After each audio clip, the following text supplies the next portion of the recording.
헬스장 등록한 날 밤, 알람을 3개 이상 맞춰놓은 적 있으신가요? 6시, 6시 10분, 6시 20분. 운동복은 이미 꺼내놨습니다. 물병도 챙겨뒀고요. 근데 다음날 아침 6시에 알람이 울렸을 때 손이 먼저 움직입니다. 알람 끄기. 6시 10분, 알람 끄기. 6시 20분, 오늘은 좀 쉬자. 내일부터 진짜로 하자. 그렇게 운동복은 3일째 그 자리에 있어요. 이런 경험 한 번쯤은 다들 있을 겁니다. 그리고 그때마다 이런 생각이 들었을 거예요. 난 왜 이럴까? 오늘은 그 질문에 답을 해보겠습니다. 먼저 한 가지를 말씀드리겠습니다. 의지가 약한 게 문제가 아닙니다. 오늘 이 영상을 끝까지 보시면 왜 이 말이 사실인지 이해하게 되실 겁니다. 오늘은 우리가 알면서도 바뀌지 못하는 이유를 3가지로 뇌과학적 메커니즘을 통해 설명하고 오늘 저녁 당장 쓸 수 있는 방법도 2가지 안내드리도록 하겠습니다. 저도 이게 오래 궁금했어요. 알면 달라지겠지? 라고 믿었거든요. 책을 읽으면 바뀔 줄 알았어요. 좋은 말을 들으면 달라질 줄 알았습니다. 근데 안 달라지더라고요. 왜일까요? 소크라테스는 이런 말을 했습니다. 악을 행하는 사람은 몰라서 행한다.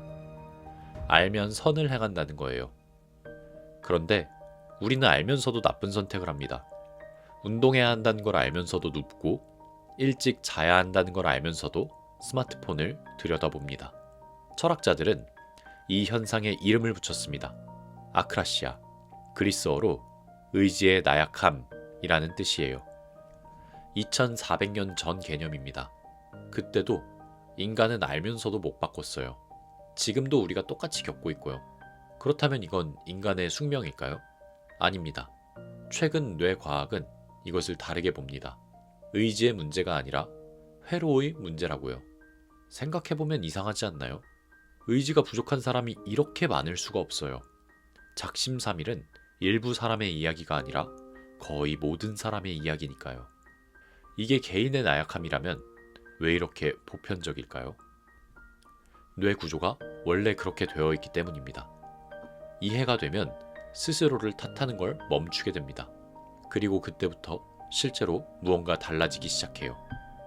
뇌를 오래된 회사라고 생각해 봅시다. CEO가 있습니다. 전두엽이에요. 이성적 판단, 장기 계획, 충동 조절을 담당하는 곳이죠. 내일부터 운동하자, 이번 주는 야식을 끊자 같은 결심이 여기에서 나옵니다. 그런데 이 회사에는 오래된 직원들도 있어요. 기저핵과 변연계입니다. 수십만 년 전부터 일해온 베테랑들이에요. 이들은 CEO의 눈치를 잘 안 봅니다. 자기가 해온 방식이 있거든요.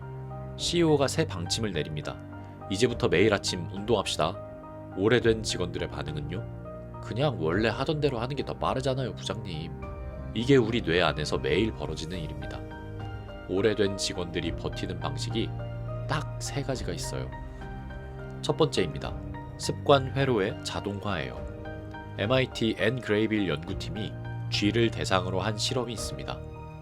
미로를 반복해서 달리게 했더니 처음엔 뇌 전체가 활성화됐어요. 그런데 반복할수록 뇌 활동이 점점 줄어들었습니다. 기저핵만 남고 나머지는 꺼졌어요. 습관이 되면 뇌가 에너지를 아끼는 겁니다. 의식적으로 판단하지 않아도 자동으로 실행되는 루틴이 만들어지는 거예요. 문제는 이 자동화가 좋은 습관에만 적용되지 않는다는 겁니다. 나쁜 습관도 똑같이 자동화됩니다. 퇴근하면 소파에 눕는 것, 스트레스 받으면 스마트폰을 보게 되는 것. 이것이 다 기저핵이 만들어 놓은 자동 루틴이에요. 오래된 직원들이 수십 년 동안 같은 방식으로 일해온 겁니다. CEO가 아무리 새 방침을 내려도 이들은 그냥 기존 방식대로 처리합니다. 이런 내면의 대화 들어본 적 있으신가요? 오늘만 쉬자. 내일부터 진짜로 하자. 이 말이 나오는 순간이 바로 기저핵이 전두엽을 이긴 순간입니다. 그리고 그 내일은 대부분 다시 오지 않죠. 2번째입니다. 오래된 직원들에게는 또 다른 특기가 있어요.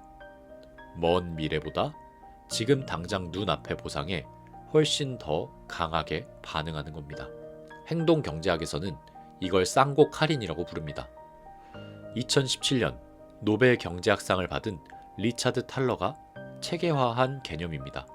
뇌는 미래의 보상보다 지금 당장의 보상을 4배에서 6배는 크게 느낍니다. 지금 당장 치킨을 먹는 즐거움, 6개월 후에 건강해지는 나, 두 가지를 비교해 볼 때 뇌는 치킨을 6배 정도 크게 느끼도록 설계되어 있다고 합니다. 이건 의지의 문제가 아닙니다. 뇌 설계 자체의 문제예요. 우리 조상들은 지금 당장 먹지 않으면 죽는 환경에서 살았습니다. 내일을 위해 오늘 참는 것은 오히려 생존에 불리했던 환경이죠. 그래서 뇌는 즉각적인 쾌락을 강하게 따르도록 설계되어 있습니다. 그 뇌가 21세기를 사는 우리의 머릿속에 그대로 남아있는 겁니다. 이런 생각 해본 적 있으시죠? 이거 먹으면 안 되는 거 알아. 그렇지만 그냥 오늘만. 오늘만이 매일 반복되는 이유가 여기 있습니다. 오래된 직원들은 내년에 건강한 나보다 지금 당장 치킨을 훨씬 더 중요한 일로 처리하게 됩니다. 세 번째입니다. 인지 부조화 해소예요. 1957년 심리학자 레온 페스팅거는 인지 부조화 이론을 발표했습니다. 사람은 자신이 알고 있는 것과 실제 행동이 충돌할 때 심리적인 불편함을 느낍니다. 그리고 뇌는 이 불편함을 빠르게 해소하려고 합니다. 방법은 두 가지예요. 행동을 바꾸거나 생각을 바꾸거나. 행동을 바꾸는 건 어렵습니다. 그래서 오래된 직원들은 더 쉬운 쪽을 선택해요. 생각을 바꿔버리는 겁니다. 사실 운동이 그렇게 중요한 건 아니야. 하루 쉰다고 뭐가 달라지겠어. 나는 원래 이런 사람이야. 사실 나는 지금도 나쁘지 않아. 저 사람도 아무것도 안 하잖아. 이런 말 들어본 적 있을 거예요. 그런데 이게 핵심입니다. 이 합리화가 거짓말처럼 느껴지지 않는다는 거예요. 뇌는 이 생각을 진짜처럼 만들어냅니다. 합리화하는 순간 실제로 그게 맞는 것처럼 느껴져요. 그래서 더 무서운 거예요. 의지로 싸우려 해도 싸울 대상이 보이지 않으니까요. CEO가 새 방침을 내렸는데 직원이 반기를 드는 대신 그냥 회의록을 다시 쓰는 거예요. 아, 그 방침이요? 원래 그런 뜻 아니었잖아요. 그리고 CEO는 자기가 방침을 바꾼 건지 직원이 바꾼 건지조차 모르게 됩니다. 이 세 가지가 동시에 지금 이 순간에도 당신에게, 우리 모두에게 작동하고 있습니다. 자동화된 루틴, 즉각 보상을 향한 본능, 생각을 바꿔 불편함을 없애는 회로. 이게 우리가 알면서도 바뀌지 않는 진짜 이유입니다. 회로가 그렇게 설계되어 있는 거예요. 그러면 어떻게 하면 될까요? 회로와 싸우지 않습니다. 회로를 이용하는 겁니다. 저도 이걸 알고 나서 제일 먼저 해본 게 있어요. 첫째, 행동을 2분 단위로 쪼개는 겁니다. 오늘 당장 한번 해보세요. 스탠퍼드 행동설계연구소의 BJ 포그 박사는 수천 명을 대상으로 습관 형성 실험을 했습니다. 결론은 단순했어요. 기존에 이미 하고 있는 행동에 새 행동을 붙이고 그 행동을 최대한 작게 만드세요. 정착률이 3배는 올라간다고 합니다. 핵심은 작다는 겁니다. 기저핵이 저항을 느끼지 못할 만큼 작아야 합니다. 운동을 시작하고 싶다면 매일 1시간 운동이 아니에요. 양치하고 나서 스쿼트 2개. 독서를 시작하고 싶다면 하루 30페이지가 아닙니다. 커피 마시면서 1페이지. CEO 방침을 오래된 직원들이 거부하지 못하도록 처음부터 작게 들이미는 겁니다. 오늘 저녁에 딱 2분짜리 행동 하나를 정해보세요. 이미 매일 하는 행동 뒤에 붙이는 겁니다. 둘째, 환경을 먼저 설계하세요. 이건 지금 당장도 할 수 있어요.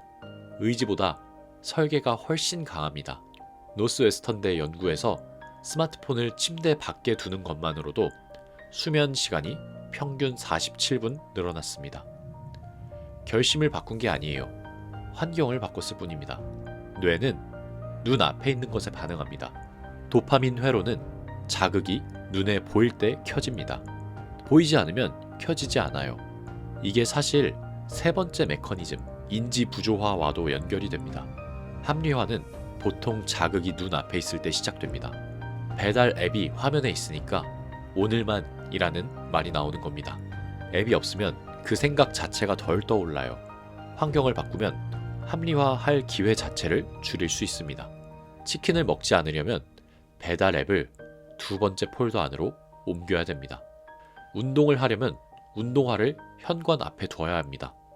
책을 읽으려면 책상에 책을 펼쳐놓고 자리를 움직여야 합니다. 오래된 직원들이 반응한 건 결국 눈앞의 환경이에요.